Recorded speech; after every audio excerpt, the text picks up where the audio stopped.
আপনি ঘুমোতে পারবেন না এবং আপনি মানসিক চাপের মধ্যে আছেন। আপনি কি করেন? স্পষ্টতই আমাদের চাপ মোকাবেলা করতে হবে, কারণ আমরা যদি তা না করি তবে এটি আমাদের আরও বেশি করে জাগিয়ে রাখবে। তাহলে এর জন্য আপনি কি করবেন?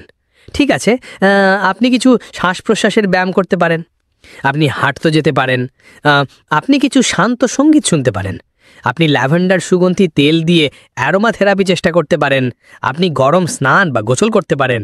আপনার মন ও শরীরকে শান্ত করার জন্য কিছু করুন যাতে আপনি ঘুমোতে পারেন। আপনি যদি এখনও ঘুমিয়ে পড়ার জন্য সংগ্রাম করে থাকেন তাহলে আপনি হয়তো একটি বই পড়ার চেষ্টা করতে পারেন। খুব বেশি উত্তেজনাপূর্ণ কিছু না পড়ার চেষ্টা করুন। আপনি এটিকে হালকা রাখতে চান, আপনি একটা ম্যাগাজিন পড়তে পারেন, একটা নোভেল পড়তে পারেন, যা খুশি। শুধু আপনার শরীর এবং মনকে শিথিল করার চেষ্টা করুন যাতে আপনি ঘুমোতে পারেন। আরেকটি কাজ যা আপনি করতে পারেন তা হলো বিছানায় শুয়ে একটা সুখী জায়গার কথা ভাবা।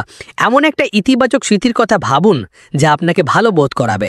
এবং যখন আপনি এই সুখের জায়গা বা এই সুখের স্মৃতির কথা ভাবছেন তখন আপনার শরীরকে শিথিল করার চেষ্টা করুন এবং আপনার উপর ঘুম আসতে দিন যাতে আপনি ঘুমোতে পারেন।